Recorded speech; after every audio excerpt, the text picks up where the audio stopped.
ہاتھ کاٹا نہیں ہے، یہاں مہک ہی مہک ہے، لاکھ ہی لاکھ ہے، چمک ہی چمک ہے، دمک ہی دمک ہے۔ میرے مصطفیٰ صلی اللہ علیہ وسلم کی وہ ذات پاک ہے جس کی ذات میں کوئی نقص نہیں ہے، کوئی کمی نہیں ہے، کوئی عیب نہیں ہے، وہ پاک اور بے عیب بنا کر پیدا کیے گئے ہیں۔ یہ میں نہیں کہہ رہا ہوں، حضرت سیدنا حسان ابن ثابت رضی اللہ تعالیٰ عنہ صحابی رسول فرما رہے ہیں۔ ابھی آپ نے حضرت سے سماعت فرمایا کہ صحابہ کا جیسا ایمان تھا ویسا ایمان لاؤ، صحابہ کا جیسے ایمان تھا ویسے ہی تمہارا ایمان اور عقیدہ ہونا چاہیے، جیسا تم رسول پاک علیہ السلام کے متعلق صحابہ کرام کا عقیدہ تھا وہی عقیدہ تم اپنا لو، ہدایت مل جائے گی، ہدایت پر قائم ہو جاؤ گے۔ سیدنا حسان ابن ثابت رضی اللہ تعالیٰ عنہ کو کیا کہہ رہے ہیں سنو۔ ایک مرتبہ رسول پاک علیہ السلام کی بارگاہ میں حضرت حسان ابن ثابت رضی اللہ تعالیٰ عنہ حاضر ہوئے، سلام عرض کیا۔ میرے آقا نے ارشاد فرمایا، حسان آج تم میری نعت بیان کرو، آج تم میری نعت بیان کرو۔ حضرت حسان ابن ثابت رضی اللہ تعالیٰ عنہ خوشی کے عالم میں جھومنے لگے کہ آقا نے آج مجھے اذن عطا فرمایا ہے نعت پڑھنے کا، نعت خوانی کا آج مجھے اذن عطا فرمایا ہے۔ خوشی سے جھومنے لگے، جیسے ہی کھڑے ہو گئے فرش زمین پر نعت رسول پڑھنے کے لیے، مصطفیٰ جان رحمت صلی اللہ علیہ وسلم کی تعریف و توصیف بیان کرنے کے لیے جیسے ہی کھڑے ہو گئے، میرے آقا نے فرمایا، حسان ٹھہر جاؤ، حسان رک جاؤ۔ حضرت حسان پر سکتہ طاری ہو گیا، ابھی رسول نے نعت بیان کرنے کے لیے اجازت عطا فرمائی، اور جب میں کھڑا ہوا رسول کی نعت بیان کرنے کے لیے تو آقا نے مجھے روک دیا، منع فرما دیا کہ ٹھہر جاؤ، ابھی رک جاؤ۔ میرے آقا نے صحابہ سے فرمایا، جاؤ، حسان میری نعت بیان کرنے والا ہے، حسان کے لیے ممبر لا کر رکھو، ممبر لا کر رکھو۔ حسان سے فرمایا، حسان ممبر پر کھڑے ہو جاؤ اور میری نعت بیان کرو۔ رسول پاک نے اپنی تعریف کرنے کے لیے ممبر سجوایا ہے، ممبر کا اہتمام فرمایا ہے۔ سنی جدتی مسلمان اسی سنت مصطفیٰ پر عمل پیرا ہے کہ جب رسول کی نعت بیان کرنا چاہتے ہیں تو اسٹیج سجاتے ہیں، محفل سجاتے ہیں تاکہ رسول کی نعت کا اہتمام ہو۔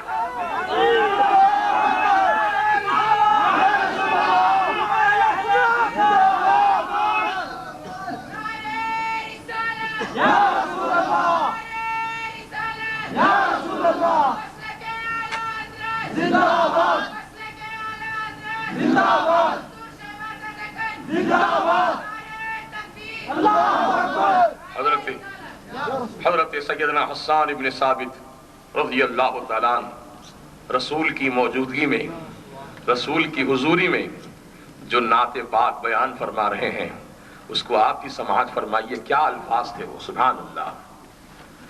وَأَجْمَلَ مِنْكَ لَمْ تَلِدِ النِّسَاءُ يَا رَسُولَ اللَّهِ۔ اے اللہ کے رسول، آپ جیسا حسین و جمیل کسی ماں نے آج تک کسی کو جنا ہی نہیں۔ اللہ اللہ، رسول کی ولادت کا ذکر کر رہے ہیں، رسول کی پیدائش کا ذکر کر رہے ہیں، اور پیدائش کے ذکر کرنے ہی کو محفل میلاد کہتے ہیں۔ تو ہم گویا رسول پاک کی میلاد کی جو محفل سجائے ہیں حضرت حسان کی سنت پر عمل کر رہے ہیں۔ میرے آقا نے خود انہیں اجازت عطا فرمائی کہ حسان میری نعت بیان کرو، میری تعریف کرو۔ حضرت حسان ابن ثابت رسول کی موجودگی میں رسول کی تعریف کر رہے ہیں اور کہتے ہیں، وَأَحْسَنَ مِنْكَ لَمْ تَرَ قَطُّ عَيْنٌ یا رسول اللہ۔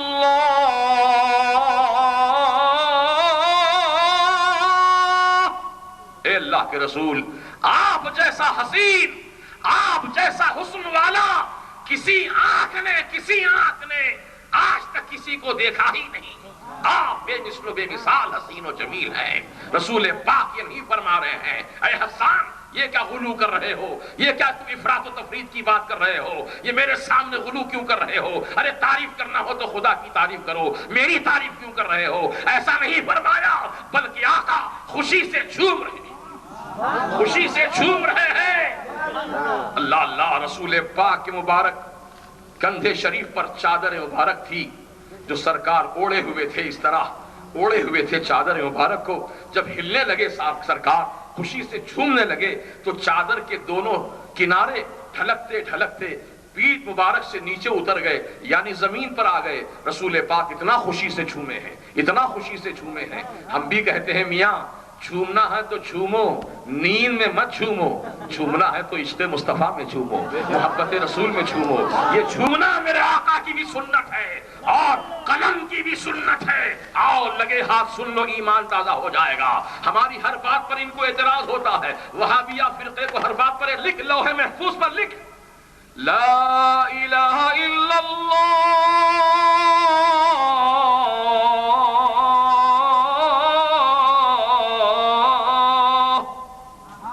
رب العالمین کا حکم ہوا لکھ لا الہ الا اللہ۔ تو اللہ تعالیٰ کے اسم مبارک کی ہیبت سے قلم بیچ میں سے شق ہو گیا، بیچ میں سے قلم شق ہو گیا، پھٹ گیا قلم، ہیبت سے لرزنے لگا، کانپنے لگا، لرزنے لگا، اور کئی ہزار سال میں قلم نے لوح محفوظ پر کانپتے کانپتے لرزتے لرزتے لا الہ الا اللہ کا کلمہ لکھا۔ جب لا الہ الا اللہ کا کلمہ لکھ دیا، پھر رب تعالیٰ کا حکم ہوا ہے قلم لکھ۔ قلم نے کہا مولا کیا لکھوں؟ تو کہا لکھ محمد الرسول اللہ۔ تو قلم نے کہا مولا یہ محمد رسول اللہ کون ہے؟ یہ کون ہے محمد رسول اللہ؟ تو رب نے فرمایا اے قلم اگر ان کو میں نہ پیدا کیا ہوتا تو تجھے بھی نہ پیدا کرتا، نہ لوح محفوظ کو پیدا کرتا، نہ عرش و کرسی کو پیدا کرتا۔ لولاک لما خلقت الافلاک والارضین، لولاک لما خلقت الدنیا۔ مختلف روایتیں آئے ہیں میرے آقا کے متعلق، رب العالمین کا فرمان عالی شان ہے، حدیث قدسی ہے کہ اللہ فرماتا ہے اے محبوب اگر میں تمہیں پیدا نہ کیا ہوتا نہ زمین کو پیدا کرتا نہ آسمان کو پیدا کرتا۔ اے محبوب اگر تمہیں پیدا نہ کیا ہوتا تو نہ میں دنیا کو پیدا کرتا نہ دنیا کی مخلوقات کو پیدا کرتا۔ محبوب جو کچھ میں نے پیدا کیا ہے تمہارے صدقے میں میں نے پیدا کیا ہے، تمہارے صدقے میں میں نے پیدا کیا ہے۔ اسی لیے میرے اعلیٰ حضرت نے فرمایا، اسی حدیث کی ترجمانی میں فرمایا کہ زمین و زمان تمہارے لیے یا رسول اللہ، زمین و زمان تمہارے لیے، چنین و چنا تمہارے لیے، مکین و مکان تمہارے لیے، بنے دو جہاں تمہارے لیے یا رسول اللہ، بدن میں ہے جان تمہارے لیے، دہن میں زبان تمہارے لیے، ہم آئے یہاں تمہارے لیے، اٹھے بھی وہاں تمہارے لیے۔ لہذا وقت کی نزاکت کو پیش نظر رکھتے ہوئے بات کو مختصر کر کے عرض کر دیتا ہوں۔ قلم نے کہا مولا یہ کون ہے؟ تو کہا رب العالمین نے کہ اے قلم اگر اس محمد رسول اللہ کو میں پیدا نہ کیا ہوتا تو تجھے بھی پیدا نہ کرتا۔ تو قلم خوشی سے جھومنے لگا، قلم خوشی سے جھومنے لگا، جھومنے لگا، جھومنے لگا۔ اور جو اللہ تبارک و تعالیٰ کے اسم جلالت سے، اللہ کا جو نام ہے اسم جلالت، اس نام جلالت کی وجہ سے قلم پر ہیبت طاری ہوئی اور خوف طاری ہوا تو قلم بیچ میں سے پھٹ گیا تھا۔ آج تک وہ پین کی جو نب ہوتی ہے وہی نشان آج تک باقی ہے، یعنی مطلب وہی تسلسل چلا رہا ہے کہ پین کی جو نب ہوتی ہے اس میں بیچ میں پھٹاؤ ہوتا ہے، شاخ ہوتی ہے، بیچ میں کٹاؤ ہوتا ہے، اور پھر اوپر کا حصہ دیکھو آپس میں ملا ہوا ہوتا ہے۔ تو جب اللہ تبارک و تعالیٰ کا نام لکھا تو قلم پھٹ گیا، جب نام محمد لکھا تو قلم کی نوک آپس میں مل گئی۔ میرے آقا کے نام پاک کی برکتیں دیکھو کہ اللہ تبارک و تعالیٰ نے جب یہ نام لکھنے کا حکم فرمایا تو جو قلم شق ہو گیا تھا پھر قلم آپس میں مل گیا اور قلم خوشی سے جھومنے لگا، رسول پاک علیہ السلام کا نام لکھا۔ عزیزان ملت اسلامیہ، تو بس یہ بات کہہ کے سنانا چاہتا تھا کہ رسول پاک علیہ السلام خوشی سے جھومنے لگے۔ جھومنے کی بات آئی تو سنا دیا یہ روایت، جھومنے لگے آقا۔ حضرت حسان پھر عرض کرتے ہیں قد خلقت مبرأ من كل عیب، یا رسول اللہ تحقیق آپ کو ہر عیب سے پاک بنا کر پیدا کیا گیا، آپ کی ذات میں کوئی بھی عیب نہیں رکھا اللہ تعالیٰ، ہر عیب سے پاک بنا کر پیدا کیا ہے۔ اللہ اللہ۔ پھر حضرت حسان ابن ثابت رضی اللہ تعالیٰ عنہ عرض کرتے ہیں كأنك قد خلقت كما تشاء یا رسول اللہ۔ اے اللہ کے رسول، تحقیق آپ کے رب نے آپ کو ویسا ہی پیدا کیا جیسے آپ کی تمنا تھی، جیسے آپ کی مرضی تھی، آپ کے پروردگار نے آپ کو ویسا ہی بنایا ہے۔ سبحان اللہ سبحان اللہ۔ تو رسول پاک نے یہ نہیں فرمایا کہ تم نے غلو کر دیا، بیجا تعریف کر دی، ضرورت سے زیادہ تعریف کر دی، نہیں فرمایا، بلکہ میرے آقا خوشی سے جھومنے لگے اور فرمایا، دعائیں دی میرے آقا نے، اے اللہ، حسان جس منہ سے میری تعریف کیا ہے، میری میلاد بیان کیا ہے، اے اللہ حسان کے اس منہ کو تو سلامت رکھ۔ حضرت حسان کی زندگی کے آخری لمحات تک آپ کی بتی سی سلامت تھی، ایک بھی دانت نہیں ٹوٹا، کیونکہ رسول پاک نے دعا دی تھی کہ اللہ حسان جس منہ سے میری تعریف کیا ہے اس منہ کو تو سلامت رکھ۔ عزیزان ملت، یہ ہے صحابہ کا عقیدہ، یہ ہے صحابہ کا طریقہ۔ صحابہ رسول پاک کے متعلق ایسا عقیدہ رکھتے تھے، ان کو بے مثل و بے مثال جانتے تھے، ان کو لاجواب مانتے تھے، کائنات میں ان جیسا کسی اور کو نہیں مانتے تھے۔ رسول پاک علیہ الصلوۃ والسلام کو بے مثال اللہ کا نبی مانتے تھے، بے مثال اللہ کا رسول مانتے تھے۔ کسی صحابی نے بھی میرے آقا کو اپنی طرح نہیں کہا، اپنی طرح کسی صحابی نے رسول کو نہیں کہا۔ اب آئیے ایک روایت اور آپ کو سنا دوں تاکہ تقویت ہو جائے میرے اس بیان کو، کہ ایک مرتبہ میرے آقا نے صوم وصال رکھا۔ صوم وصال کسے کہتے ہیں؟ پے در پے روزہ، لگاتار روزہ، دن کا بھی روزہ، رات کا بھی روزہ، اس کو کہتے ہیں صوم وصال۔ بغیر سحری کھائے، بغیر افطار کیے کہ آقا روزہ رکھ رہے ہیں، مسلسل روزے میں ہیں، مسلسل روزے میں ہیں، دن کا بھی روزہ ہے، رات کا بھی روزہ ہے۔ تو صحابہ کرام نے بھی رسول پاک کو جب روزے کی حالت میں دیکھا تو صحابہ کرام بھی اتباع رسول کے جذبے میں ویسا ہی روزہ رکھنا شروع کر دیے۔ صحابہ کرام بھی صوم وصال رکھے، بغیر سحری، بغیر افطار کے روزہ انہوں نے بھی شروع کر دیا۔ حالت دن بدن کمزور ہوتی چلی گئی صحابہ کی، اور حالت دیگرگوں ہوتی چلی گئی۔ میرے آقا نے فرمایا کہ کیا بات ہے، تم کمزور کیوں نظر آتے ہو؟ تو صحابہ کرام نے عرض کیا، یا رسول اللہ علیہ السلام، ہمارے ماں باپ آپ پر قربان ہو جائیں آقا، جس طرح آپ نے صوم وصال رکھا ہے ہم بھی ویسا ہی روزہ رکھے ہیں آقا، صوم وصال۔ تو رسول پاک نے ارشاد فرمایا، ایکم مثلی، کون ہے تم میں میری طرح، کون ہے تم میں میری طرح؟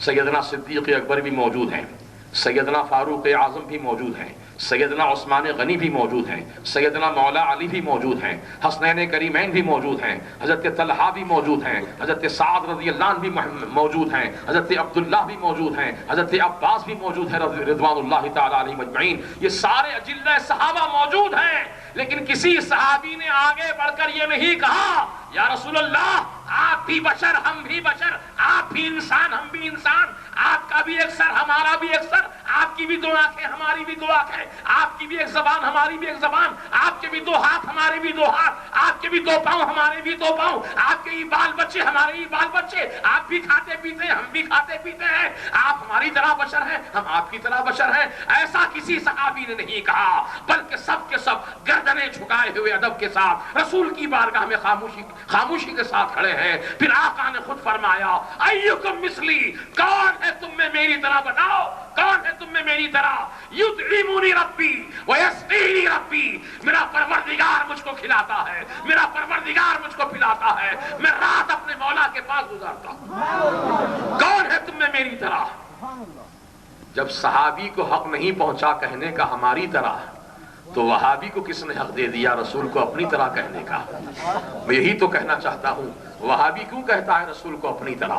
اپنی طرح صحیح جواب ہے۔ رسول کے متعلق یہ عقیدہ رکھتا ہے کہ رسول ہماری طرح ایک انسان تھے، ہماری طرح ایک بشر تھے۔ ذرا اپنا چہرہ دیکھا آئینے میں، جغرافیہ دیکھ لو ذرا اپنے چہرے کا، ذرا حال تو دیکھ لو جناب والا، چے پدی اور چے پدی کا شوربہ، یہ منہ اور مسور کی دال، چہ نسبت خاکرہ بعالم پاک، ارے تم کہاں، رسول کی ذات کہاں، رسول پاک علیہ السلام کے مقام و مرتبے کو تم کہاں پہنچ سکتے ہو؟ ارے میرے سرکار سید عالم صلی اللہ علیہ وسلم نے ارشاد فرمایا کہ میرے صحابہ نے اگر 1 سا یا نصف سا جو خدا کی راہ میں اگر خیرات کیا ہے، 1 سا یا آدھا سا جو خدا کی راہ میں میرے صحابہ نے اگر خیرات کیا ہے، تو سنو سنو اے میرے امتیوں، اگر تم میں سے کوئی شخص احد پہاڑ کے برابر سونا بھی خدا کی راہ میں خرچ کر ڈالے تو میرے صحابہ کی چوکی برابری نہیں کر سکتا۔ اللہ اللہ، جب صحابہ کی چوکی تم برابری نہیں کر سکتے، جب صحابہ کی طرح نہیں ہو سکتے تو رسول کی طرح کیسے ہو سکتے؟ ارے رسول کا مقام تو اتنا بلند و بالا ہے۔ اللہ اللہ، سیدنا فخر الدین رازی علیہ رحمت و رضوان نے جب چلہ کشی فرمائی، چلہ کشی کرنے کے بعد رب کی بارگاہ سے ارشاد ہوا، اے رازی مانگو، کیا مانگنا چاہتے ہو مانگو، میں تمہیں عطا کروں گا۔ تو فخر الدین رازی نے فرمایا، مولا میں حقیقت محمدیہ کو جاننا چاہتا ہوں، حقیقت محمدیہ کیا ہے آج مجھے دکھا دے، رسول کی حقیقت کیا ہے آج مجھے دکھا دے۔ تو رب نے فرمایا، اے فخر الدین رازی، تم میرے محبوب کی حقیقت کو نہیں جان سکتے، نہیں جان سکتے، تمہارے میں اتنی بساط نہیں ہے، تمہاری آنکھوں میں اتنی تاب نہیں ہے کہ میرے محبوب کی حقیقت کو تم جان سکو، میرے محبوب کی حقیقت کو تم جان سکو۔ اللہ اللہ، حضرت امام فخر الدین رازی اصرار پر اصرار کرتے رہے، مولا دکھا دے حقیقت محمدیہ کو، میں دیکھنا چاہتا ہوں، دکھا دے، میں دیکھنا چاہتا ہوں۔ تو رب نے فرمایا، ٹھیک ہے، ہم تمہیں دکھاتے ہیں حقیقت محمدیہ کی ایک جھلک دکھاتے ہیں، ایک جلوہ دکھاتے ہیں، آنکھیں بند کرو فخر الدین۔ حضرت فخر الدین رازی نے اپنی آنکھیں بند کر لی۔ فخر الدین رازی نے جب آنکھیں بند کی تو فرمایا، رب نے آنکھیں کھولو۔ جب آنکھیں کھولی تو کیا دیکھا؟ بس نور ہی نور دیکھا، نور ہی نور دیکھا۔ نہ در و دیوار نظر آ رہے ہیں، نہ چرند پرند نظر آ رہا ہے، نہ زمین نظر آ رہی ہے، نہ آسمان نظر آ رہا ہے، نہ سورج نظر آ رہا ہے، نہ کوئی کائنات کی اور چیز نظر آ رہی ہے، بس نور ہی نور نظر آ رہا ہے۔ حتیٰ کہ فخر الدین رازی کو اپنا بدن بھی نظر نہیں آیا۔ اس عالم میں یہ کیفیت تھی کہ نور ہی نور دیکھ رہے تھے، نور ہی نور دیکھ رہے تھے، ہر سمت نور ہے، ہر طرف نور ہے، ہر سمت نور ہے۔ اس نورانی کیفیت کو دیکھ کر حضرت فخر الدین رازی پر غشی طاری ہو گئی اور آپ بے ہوش ہو کر زمین پر تشریف لے آئے۔ جب کافی دیر بعد آپ کو ہوش آیا تو رب العالمین نے فرمایا، اے فخر الدین رازی بتاؤ کیا دیکھا تم نے؟ کہا، مولا تیرا احسان عظیم ہے، تیرا شکر ہے مالی کو مولا کہ میں نے حقیقت محمدیہ کو دیکھ لیا۔ کہا کیا دیکھا؟ کہا مولا نور ہی نور دیکھا، نور ہی نور دیکھا۔ تو کہا کیا دیکھا؟ کہا نور ہی نور دیکھا۔ تو میرے رب نے فرمایا، اے فخر الدین رازی، جو نور تو نے دیکھا ہے، جو نور ہی نور دیکھا ہے، وہ میرے محبوب کے پاؤں کے ناخن کی نورانیت تھی جس کو تو دیکھ سکا ہے۔ اللہ اللہ، جب رسول پاک کے نورانی ناخن کی نورانیت کا یہ عالم ہے تو سرتاپا وجود مقدس کی نورانیت کا عالم کیا ہوگا؟ تبھی تو رب نے فرمایا، قد جاءکم من اللہ نور، تحقیق تمہارے پاس اللہ کا نور آیا ہے۔ اپنا جیسا کہتے ہوئے شرم نہیں آتی؟ رسول کو اپنی طرح؟ معاذ اللہ رب العالمین۔ ذرا پوچھو قرآن سے، اے قرآن تو بتا، رسول کا تعارف تو کرا، رسول کی حقیقت تو بتا کہ رسول ہے کیا ہے۔ تو قرآن نے اعلان کیا، وَالضُّحَىٰ، کیا مطلب وَالضُّحَىٰ کا؟ اللہ تعالیٰ اپنے محبوب کے چمکتے چہرے کی قسم یاد فرما رہا ہے۔ محبوب تمہارے چمکتے ہوئے چہرے کی قسم، تمہارے روشن چہرے کی قسم۔ اللہ اللہ، رسول پاک کا چہرہ قرآن میں بتایا گیا کہ ان کا چہرہ روشن ہے۔ بولو، ان کا چہرہ روشن ہے، ان کا چہرہ نور ہی نور ہے۔ پھر ہم نے پوچھا، ہے قرآن تو نے نبی کا چہرہ بتایا، ذرا نبی کی نگاہیں تو بتا، نگاہیں کیسی ہیں نبی کی؟ نبی کی نگاہیں کیسی ہیں؟ تو قرآن نے اعلان کیا، ما زاغ البصر وما طغى۔ یہ نبی کی نگاہوں کا، آنکھوں کا ذکر قرآن میں اللہ فرما رہا ہے۔ سورہ نجم کی آیت ہے۔ اللہ پاک اس سورت کے اندر واقعہ معراج کو بیان فرمایا ہے کہ جب رسول اعظم صلی اللہ تعالی علیہ وسلم رب العالمین کی دعوت پر، اس کے بلاوے پر، جب آپ رب کے قرب خاص میں پہنچے اور رب تعالیٰ کا دیدار اپنے سر کی آنکھوں سے کیا. رأیت ربی فی احسن سورہ، مشکات شریف کی حدیث ہے، میرے آقا فرماتے ہیں میں نے اپنے پروردگار کو اپنے سر کی آنکھوں سے دیکھا. میں نے اپنے رب کو اپنے سر کی آنکھوں سے دیکھا، اور بہت ہی حسین ہے رب. میرا رب حسین ہے، میرے رب سے بڑھ کر حسین میں نے کسی کو نہیں دیکھا. رسول پاک فرما رہے ہیں کہ میں نے اپنے رب کو دیکھا، اپنی آنکھوں سے دیکھا. جلی کوہ طور پر ڈالی تو کوہ طور جل کر خاکستر ہو گیا، سرما بن گیا. حضرت موسیٰ علیہ السلام اس تھوڑی سی تجلی کو دیکھ کر بے ہوشی کے عالم میں آ گئے، بے ہوش ہو گئے. مفسرین کرام فرماتے ہیں وہ کتنی تجلی دکھائی تھی رب نے موسیٰ علیہ السلام کو. تو سوئی کا وہ سوراخ جس میں دھاگا پرویا جاتا ہے، سوئی کا وہ سوراخ جس میں دھاگا پرویا جاتا ہے، جس کو سوئی کا ناکا ہم لوگ بولتے ہیں، سوئی کا سوراخ، سوئی کا ناکا کتنا باریک ہوتا ہے، کتنا مختصر ہوتا ہے. اس باریک سوراخ کو سوئی کے اگر کروڑ حصوں میں تقسیم کر دیا جائے، کروڑ حصوں میں اس سوراخ کو ڈیوائیڈ کر دیا جائے تو اس میں کا ایک حصہ کتنا ہوگا؟ اس سے بھی کم تجلی دکھائی تھی موسیٰ علیہ السلام. میرے آقا فرماتے ہیں کہ جب موسیٰ علیہ السلام نے رب تبارک و تعالیٰ کی تجلی کا دیدار کیا تو ان کی آنکھوں کی بینائی کا عالم یہ تھا کہ 30 میل کی دوری پر کالے پہاڑ پر کالی چونٹی کالی رات میں اگر چلتی تھی تو موسیٰ علیہ السلام اس کو آسانی سے دیکھ لیا کرتے تھے. جو صفت کی تجلی کی جھلک دیکھی تھی موسیٰ علیہ السلام نے تو ان کی نگاہوں کا یہ عالم کہ 30 میل کی دوری پر کالے پہاڑ پر کالی چونٹی کالی رات میں چلتی تھی تو موسیٰ علیہ السلام اسے آسانی سے دیکھ لیا کرتے تھے. صفت کی تجلی دیکھنے والے کی نگاہوں کا یہ عالم ہے. ارے میرے مصطفیٰ جان رحمت صلی اللہ علیہ وسلم نے تو رب تعالیٰ کی ذات کا دیدار کیا ہے، اللہ کی ذات کا جلوہ دیکھا ہے. تو بتاؤ نور مصطفیٰ کی نگاہوں کا عالم کیا ہوگا، ان کی نگاہوں کا عالم کیا ہوگا. اسی لیے تو رب نے قرآن میں فرمایا ما زاغ البصر وما طغى، نہ ان کی آنکھیں ادھر ادھر دیکھیں، نہ پلک چھپکیں، بلکہ سیدھا رب کا جلوہ دیکھیں. یہ رسول پاک کی نگاہوں کا عالم ہے. ہم نے پوچھا ہے قرآن تو نے رسول کا چہرہ بتایا، رسول کی نگاہیں بتائیں، ذرا یہ تو بتا رسول کی زبان کیسی ہے، رسول کی زبان کیسی ہے. تو قرآن اعلان کر رہا ہے وَمَا يَنطِقُ عَنِ الْهَوَىٰ إِنْ هُوَ إِلَّا وَحْيٌ يُوحَىٰ. یہ نبی، یہ قرآن کی آیتیں پڑھ کے سنا رہا ہوں میں آپ کو، لال پیلی کتاب کی کہانی قصے کی بات نہیں ہے. ذرا ذہن نشین رکھو ان باتوں کو. نبی کا تعارف قرآن کیا کرا رہا ہے ہم سے، نبی کی آنکھیں کیا بیان کر رہا ہے قرآن، نبی کا چہرہ کیسا بیان کر رہا ہے قرآن. ارے قرآن کی تو مانو گے نا، قرآن کی بات پر تو یقین کرو گے. اب سنو قرآن کیا کہہ رہا ہے نبی کی زبان کے متعلق. وَمَا يَنطِقُ عَنِ الْهَوَىٰ، یہ نبی اپنی خواہش سے کچھ نہیں بولتے ہیں. بولنے کا تعلق زبان سے ہے، یہ اپنی زبان سے اپنی خواہش سے کچھ نہیں بولتے ہیں. ان ہوا الا وحی یوحا، مگر یہ کہ ان پر وحی کی جاتی ہے تو ان کی زبان سے الفاظ ادا ہوتے ہیں. یعنی مطلب یہ کہ زبان مصطفیٰ کی ہوتی ہے، وحی رب تعالیٰ کی ہوتی ہے. وہ زبان سے مصطفیٰ پیارے اپنی مرضی اپنی خواہش سے کچھ نہیں بولتے ہیں، جو بولتے ہیں رب کی مرضی سے بولتے ہیں. یہ ہے مصطفیٰ پیارے کی زبان کا عالم جو قرآن تعارف کرا رہا ہے. اب ہم نے پوچھا ہے قرآن تو نے مصطفیٰ پیارے کا چہرہ بتایا، مصطفیٰ پیارے کی نگاہیں بتائیں، مصطفیٰ پیارے کی زبان تو نے کی عظمت کو گھٹا کر پیش کیا جا رہا ہو، نبی کا تمسخر کیا جا رہا ہو یا نبی کی شان و عظمت پر حرف گیری کی جا رہی ہو، ایسی بات ایمان والا تسلیم نہیں کر سکتا.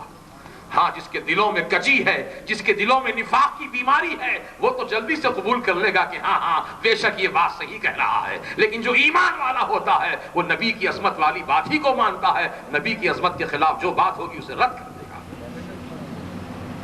تو میں کہنا چاہ رہا تھا کہ ہمارے اعلیٰ حضرت جب گئے تھے حج کے لیے تو وہاں نجدی عالم سے مناظرہ ہوا علم غیب مصطفیٰ کے عنوان پر کہ رسول کو علم غیب ہے یا نہیں، قرآن اور حدیث سے ثابت کرو. اعلیٰ حضرت کو اس وقت شدت کا بخار تھا، 105 ڈگری بخار تھا. آپ کے بڑے صاحبزادے علامہ حامد رضا خان وہ آپ کے ساتھ سفر حج میں شریک تھے.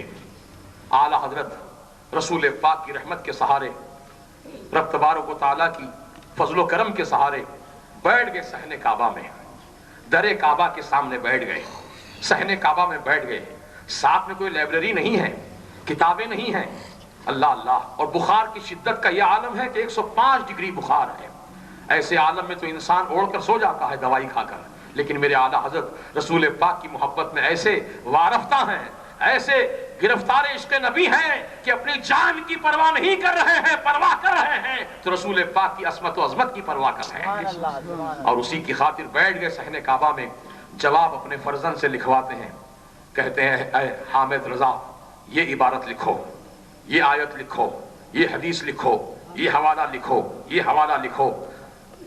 8 گھنٹے کی مدت میں، صرف 8 گھنٹے کی مدت میں 500 صفحات پہ مشتمل عربی زبان میں، اردو ہندی میں نہیں، فارسی میں نہیں، عربی زبان میں 500 صفحات پہ مشتمل ایک کتاب تحریر فرما دی، اور آپ نے اس کتاب کا نام رکھا الدولۃ المکیہ، اور اس میں علم غیب مصطفیٰ کے عنوان پر آپ نے سینکڑوں دلیلیں قرآن اور احادیث سے ثابت کر کے دکھا دیا کہ اللہ نے اپنے حبیب کو علم غیب کے خزانے عطا فرمایا ہے، علم غیب کے خزانے عطا فرمایا ہے۔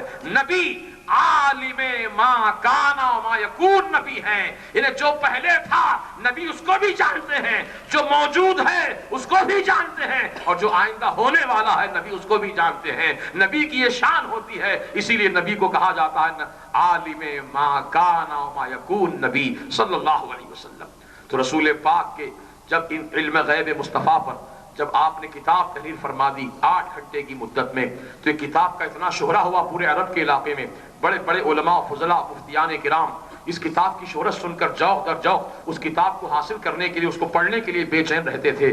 بات شریف مکہ کے دربار تک پہنچی، شریف مکہ نے جب کتاب کو اپنے پاس بلوایا دربار میں، اور ایک عالم دین کو مقرر کیا کہ روزانہ اس کتاب سے کچھ حصہ پڑھ کر مجھے سناؤ، چنانچہ وہ عالم دین روزانہ اس کتاب سے کچھ اقتباسات پڑھ کر سناتا تھا شریف مکہ کو۔ کتاب جب آدھی سے زائد ختم ہو چکی تھی، شریف مکہ کا ایمان تر و تازہ ہوتا چلا گیا۔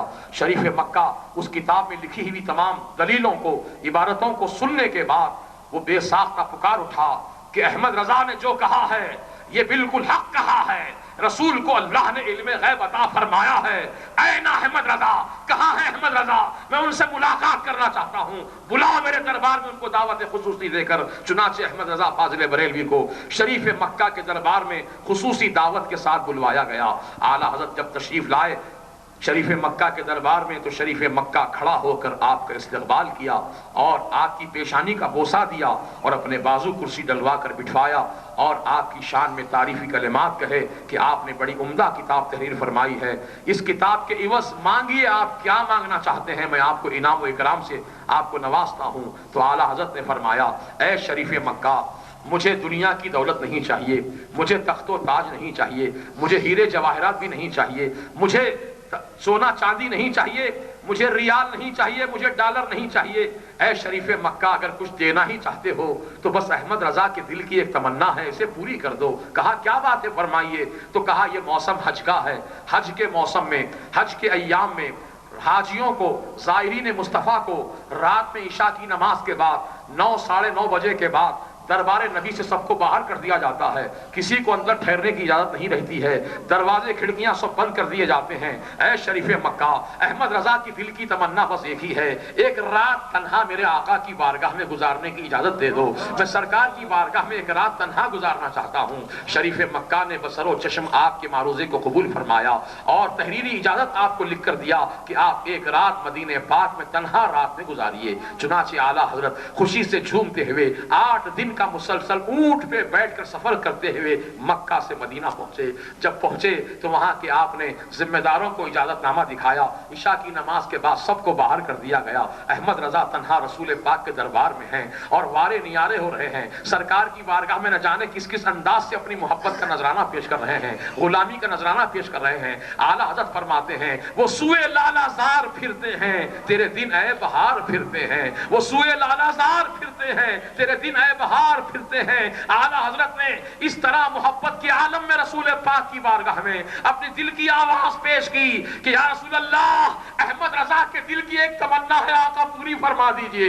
سرکار آپ نے اپنے غلام پر بڑا کرم فرمایا، خواب میں اپنا دیدار کئی مرتبہ آپ نے عطا فرمایا۔ احمد رضا کے دل کی تمنا ہے آقا کہ حالت بیداری میں آپ کا جلوہ دیکھنا چاہتا ہے، زندہ حالت اپنی حالت بیداری میں جاگتے جاگتے میں آپ کو دیکھنا چاہتا ہوں، خواب میں آقا دیکھ چکا ہوں، حالت بیداری میں دیکھنے کی تمنا ہے، سرکار اپنا جلوہ دکھا دیجئے۔ احمد رضا زارو قطار رو رہے ہیں، زارو قطار رو رہے ہیں، تمنا معروضے پر معروضہ پیش کر رہے ہیں کہ اتنے میں رسول پاک علیہ السلام کا جلوہ جہاں آرا امام احمد رضا کو نظر آتا ہے، اور اعلیٰ حضرت رسول پاک کا یہ جلوہ جہاں آرا دیکھ کر اسی موقع پر یہ اشعار آپ نے فرمائے تھے، اللہ کی سرتاب قدم شان ہے یہ، کیونکہ یہ کا اشارہ قریب کے لیے ہوتا ہے، بعید کے لیے نہیں۔ جو سامنے موجود ہوتا ہے اس کو کہتے ہیں یہ، اور جو نظروں سے اوجھل ہوتا ہے، دور ہوتا ہے، اسے کہتے ہیں وہ۔ رسول پاک کا جلوہ نگاہوں کے سامنے تھا، رسول کو قریب سے دیکھ رہے تھے، سرتابہ دیکھا تو عرض کیا اللہ کی سرتابہ قدم شان ہے یہ، انسان نہیں انسان، وہ انسان ہے یہ۔ قرآن تو ایمان بتاتا ہے انہیں، اور ایمان یہ کہتا ہے میری جان ہے۔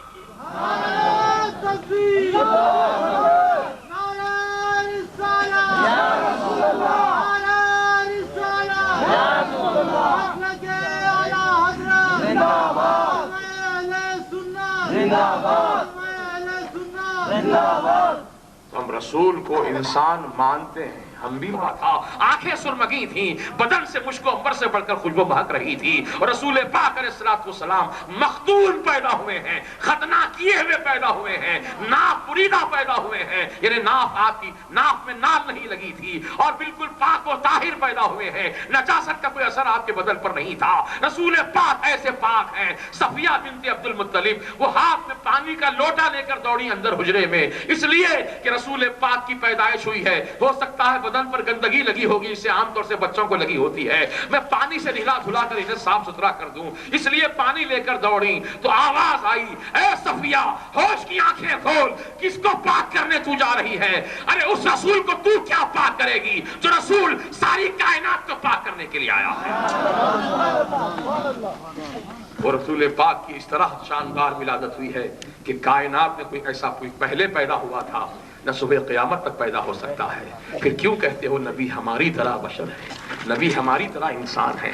عزیزان ملت اسلامیہ، یہ موضوع اتنا طویل ہے، ایک رات نہیں سینکڑوں راتیں ہی گزر جائے تو یہ عنوان مکمل نہ ہو، لیکن آج تبرکن و تیمنن چند اہم باتیں آپ کے سامنے رکھ کر گزرنا چاہتا ہوں تاکہ آپ کے ایمان میں تقویت حاصل ہو جائے، رسول پاک کے متعلق ہمارا عقیدہ نکھر جائے، رسول اعظم کی محبت ہمارے دلوں میں سما جائے۔ یہی تو جان ایمان ہے، یہی تو مغز ایمان ہے، یہی تو روح ایمان ہے، یہی تو اصل ایمان ہے، یہ محبت رسول ہی تو ہے اصل ایمان، محبت رسول ہی تو ہے جان ایمان۔ یہ محبت رسول کی جب تک دل میں موجود ہے آپ کا ایمان سلامت ہے۔ جس دن خدا نہ خواستہ رسول کی محبت دل سے نکل گئی، ایمان رخصت ہو گیا، ایمان غارت ہو گیا، ایمان غارت کے غلغلے میں پڑ گیا۔ لہذا اپنے ایمان کی حفاظت کرو، رسول پاک کی محبت کو سینے سے لگائے رکھو، یہی وہ محبت ہے جو رسول پاک علیہ السلام کی محبت کی بنیاد پر ایمان کامل ہوتا ہے۔ یہ مجیب علی قادری اپنی طرف سے نہیں بول رہا ہے، ہمارے مفتی مولانا ضیاء الدین صاحب اپنی طرف سے نہیں بول رہے ہیں، یہ ہمارا کوئی سنی عالم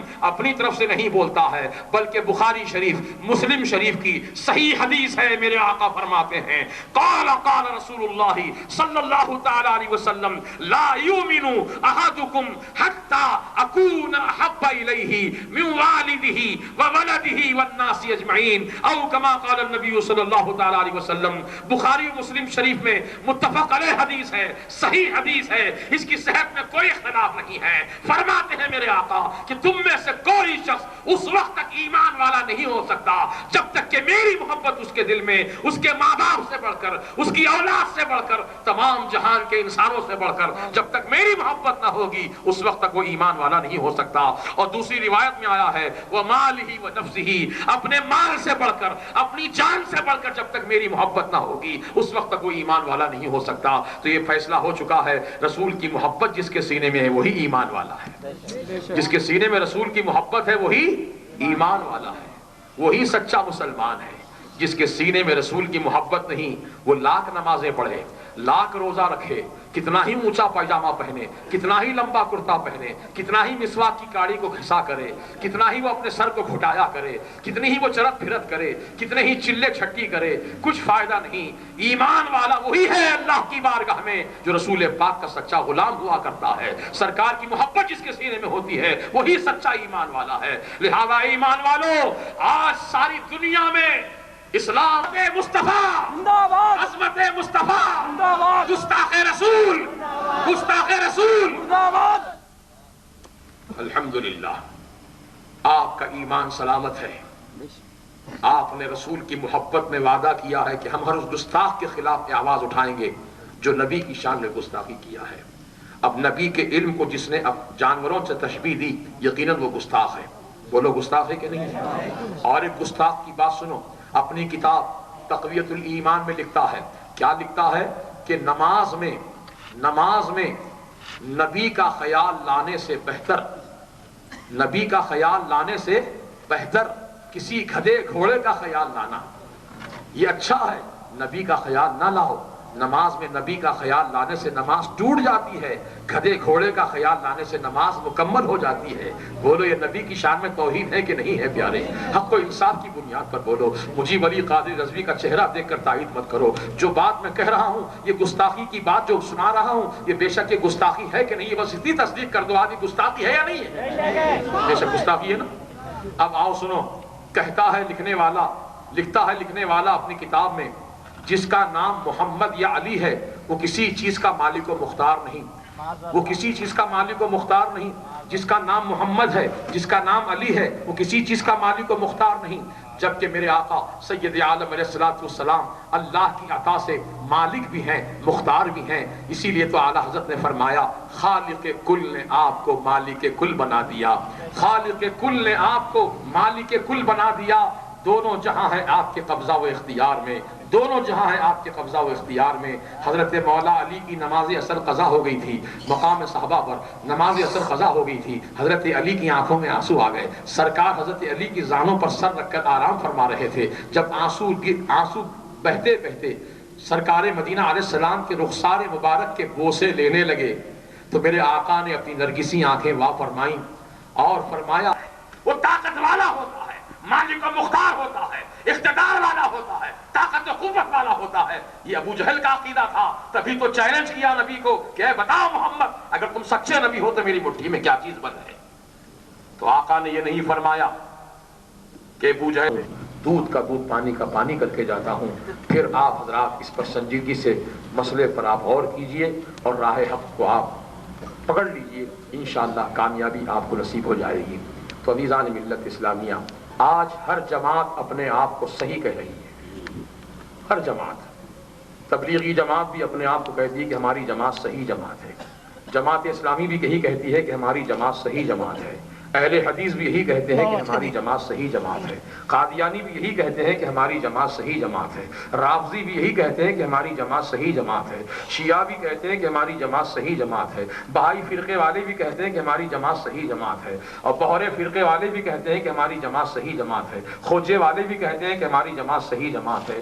آج اسلام کے نام پر 73 جماعتیں بن گئیں، اسلام کے نام پر کلمے کی بنیاد پر 73 جماعتیں بن گئیں، مسلمانوں میں فرقہ بندی ہو گئی، ایک دو نہیں 73 جماعتیں ہیں۔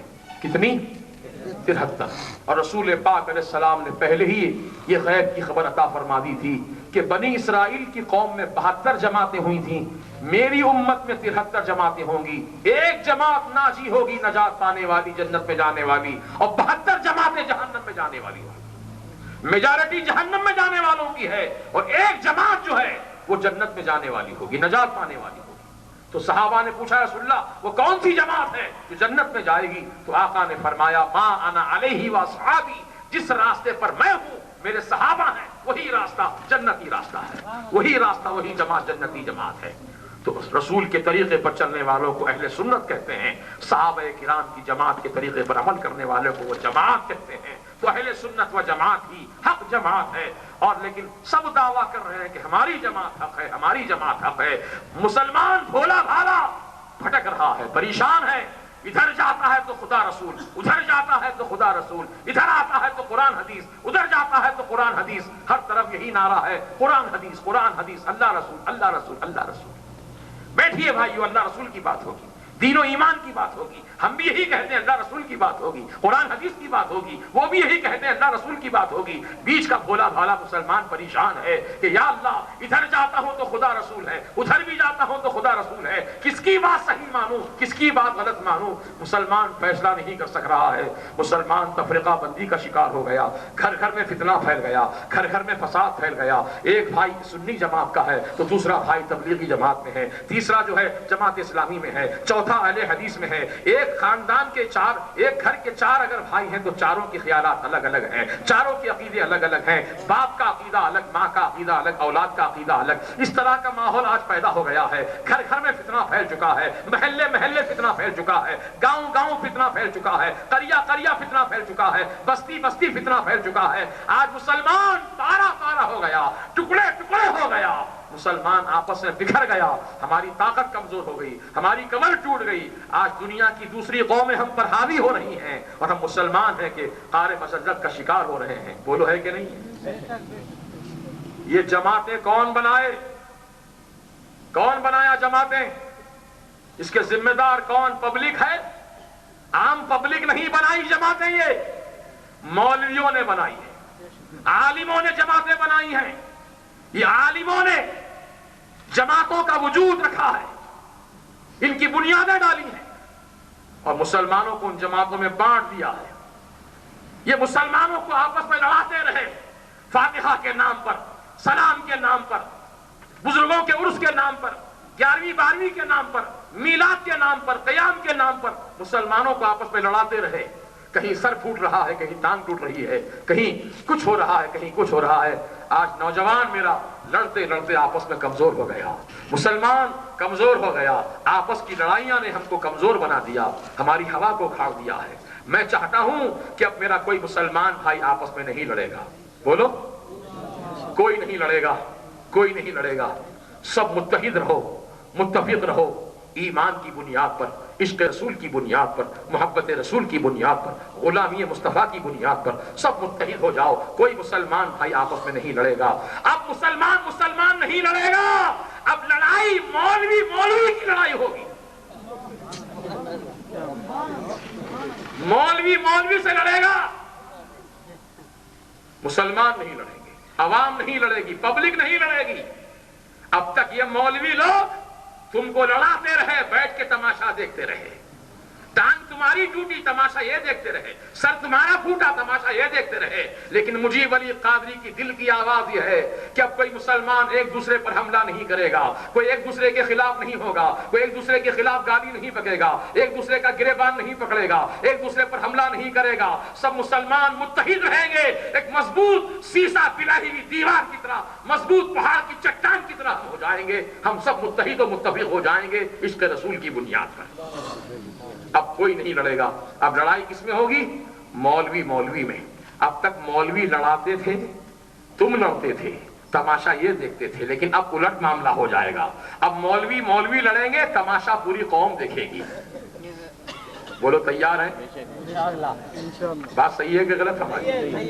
اب تم نہیں لڑیں گے، مولوی لڑے گا۔ اچھا، ہماری لڑائی جو مولویوں کی ہوگی وہ چاقو تلوار کی لڑائی نہیں ہوگی، وہ کراٹے کی لڑائی نہیں ہوگی، باکسنگ کی لڑائی نہیں ہوگی، وہ لاٹھی تلوار چاقو چھری تلوار کی لڑائی نہیں ہوگی، بلکہ ان کی ہماری لڑائی جو ہے مباہلے کی بنیاد پر ہوگی۔ ایک بڑے مرکزی میدان میں جہاں لاکھوں کا مجمع ہوگا، پوری دنیا کے لوگ اکٹھا ہوں گے، میڈیا اکٹھا ہوگا اور میدان کے بیچوں بیچ آگ جلائی جائے گی۔ اس جلتی ہوئی آگ میں ہر جماعت کا ایک مولوی اور اہل سنت و جماعت کی طرف سے یہ خادم محمد مجیب علی قادری رضوی، غلام رسول، غلام صدیق اکبر، غلام سیدنا فاروق اعظم، غلام سیدنا عثمان غنی، غلام سیدنا مولا علی، غلام امام حسن مجتبی، غلام امام حسین علی مقام، غلام صحابہ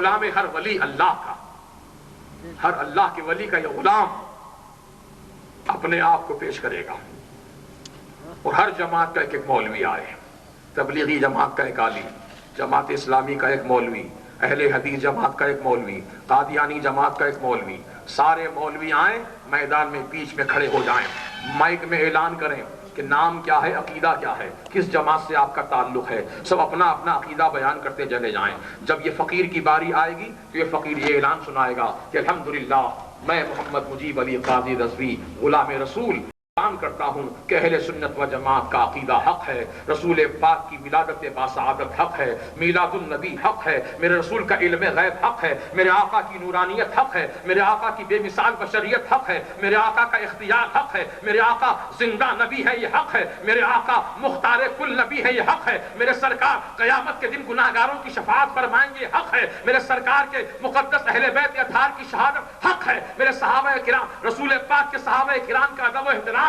حق ہے، رسول پاک علیہ السلام کے جانشینوں میں خلفائے راشدین حق ہے، اور سرکار کے صحابہ حق ہے۔ پھر اعلان کروں گا میرے غوث پاک کی ولایت حق ہے، میرے غوث پاک کی 11ویں حق ہے، خواجہ غریب نواز کی 6ٹھی حق ہے، میرے خواجہ غریب نواز کی ولایت حق ہے، بابا شرف الدین کی ولایت حق ہے، سیدنا یوسفین شریفین کی ولایت حق ہے، سیدنا انوار اللہ فاروق کی ولایت حق ہے، امام احمد رضا کی ولایت حق ہے، جتنے ہمارے اولیاء کرام ہیں ان سبوں کی ولایت کے تعلق سے بیان کروں گا۔ فاتحہ حق ہے، سلام حق ہے، نظر حق ہے، نیاز حق ہے، 11ویں حق ہے، 12ویں حق ہے، اور مسلک اہل سنت و جماعت حق ہے۔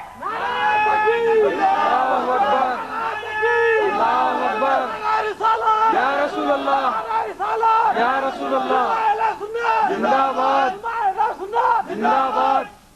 تو نہیں پڑے گی جیسے ون ڈے کرکٹ میچ میں کم از کم 12 گھنٹے یا 8 گھنٹے 10 گھنٹے کا انتظار کرنا پڑتا کون سی ٹیم صحیح ہے، کون سی ٹیم جیت رہی ہے، کون سی ٹیم کامیاب ہے ون ڈے میچ میں، اور ٹیسٹ سیریز کے اندر تو 4-5 دن لگ جاتے ہیں، اتنا انتظار کے بعد معلوم ہوتا کون سی پارٹی اچھی ہے۔ لیکن میں چاہتا ہوں 2 منٹ میں رزلٹ مل جائے، قوم کو اتنا ٹائم نہیں ہے، آج کل تو بزی لوگ ہیں، سب بزی لوگ ہیں، ہے نا، اتنا ٹائم کس کے پاس ہے 2 دن کا، 3 دن کا، 4 دن کا، مہینے 2 مہینے کا انتظار کرنے کے لیے۔ اب تک مناظرے بہت ہو گئے، اب تک مناظرے بہت ہو گئے، لیکن رزلٹ کچھ نہیں نکلا، جو کا تو ماحول ویسے ہی ہے۔ مناظرے کے حد تک بات رہتی ہے، مناظرے کے بعد وہ کہتے ہیں کہ ہم جیتے، وہ کہتے ہیں ہم جیتے، نہیں اب ایسا نہیں ہوگا۔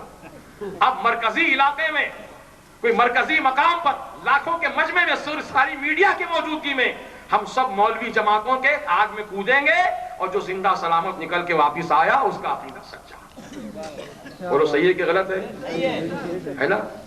2 منٹ میں رزلٹ مل جائے گا، پوری ملت کو، پوری قوم کو، پوری دنیا کو معلوم ہو جائے گا کون سی جماعت سچی ہے۔ پورے مسلمان انشاءاللہ ایک عقیدے پر جم جائیں گے، سارے اختلافات ختم ہو جائیں گے، سب عشق رسول کی دنیا میں آباد ہو جائیں گے، محبت رسول کا دیپک اپنے سینوں میں روشن کر کے زندگی گزاریں گے۔ یہی اس خادم کی تمنا ہے، یہی اس فقیر کی آرزو ہے۔ اللہ تبارک و تعالی ہم سب کی اس تمنا کو پوری فرما دے، رسول پاک کی محبت کا دیپک ہمارے سینوں میں روشن فرما دے۔ جب پیدا ہوگی اور الحمدللہ مسلمانوں کو نمازوں کے لیے سہولت ہو جائے گی، اور پیغام حق اس مسجد کے ذریعے سے آپ تک پہنچایا جائے گا، تو اس مسجد کی بڑی اہمیت و افادیت ہے۔ تو آپ سے میری گزارش ہے کہ اس مسجد کا تعمیر کا کام جب شروع کیا جائے گا تو اہل خیر حضرات اپنی طرف سے اپنے مرحومین کے ایصال ثواب کی نیت سے آپ دامے درمے سخن قدم قلم ہر طریقے سے حصہ لے کر اس مسجد کی تعمیر کو جلد از جلد پائے تکمیل تک پہنچا دیں، کیونکہ میرے آقا کا فرمان ذیشان ہے کہ جو زمین پر اللہ کے لیے مسجد کی تعمیر کرتا ہے اللہ تعالیٰ اس کے لیے جنت میں عالی شان محل بناتا ہے، عالی شان محل تعمیر فرماتا ہے۔ زمین پر تم اللہ کا گھر بناؤ، تمہارے لیے جنت میں عالی شان محل تعمیر ہو جائے گا۔ اور مسجد کی تعمیر کرنے والے وہی لوگ ہوتے ہیں، انما یعمر مساجد اللہ، اللہ کے گھر کی وہی لوگ تعمیر کیا کرتے ہیں جو اللہ پر اور آخرت پر یقین رکھتے ہیں۔ لہذا میں امید رکھتا ہوں کہ اس فقیر کی اس آواز پر لبیک کہتے ہوئے اہل خیر حضرات دل کھول کر کے حصہ لیں گے، اور اس مسجد کی تعمیر کے لیے جب ہمارے تنظیم کے اراکین آپ کی خدمت میں آئیں گے تو آپ حضرات ان کی خوب مدد کیجئے تاکہ مسجد کی تعمیر کا کام جلد از جلد شروع ہو اور مسجد پائے تکمیل کو پہنچے۔ مجھے امید ہے کہ آپ حضرات ضرور اس طرف متوجہ ہوں گے، کیونکہ بھائی اس مسجد کے لیے آپ کی تعاون کی سخت ضرورت ہے، کیونکہ صرف کھلا پلاٹ ہے، وہاں سائبان ہونا ہے، وہاں وضو کا انتظام، وہاں پر مصلی نمازیوں کے لیے سہولتیں، ساری باتوں کی سہولتیں فراہم کرنا ہم سب کے لیے لازمی ہے۔ میں امید رکھتا ہوں کہ آپ لوگ اس طرف ضرور توجہ فرمائیں گے اور اللہ کے گھر کی تعمیر میں بڑھ چڑھ کر حصہ لیں گے۔ یاد رکھیے، خدا کی دی ہوئی دولت خدا کی راہ میں خرچ کرنے سے کم نہیں ہوتی ہے، بلکہ اللہ تعالیٰ غیب سے اس میں برکتیں عطا فرماتا ہے۔ انشاءاللہ زندگی سلامت رہے آپ کی ہماری، تو پھر کسی اور موقع پر ملاقات ہوگی۔ اب کھڑے ہو جائیے، صلاۃ و سلام پیش کیا جائے گا۔ صلی اللہ علی محمد صلی اللہ علیہ وسلم۔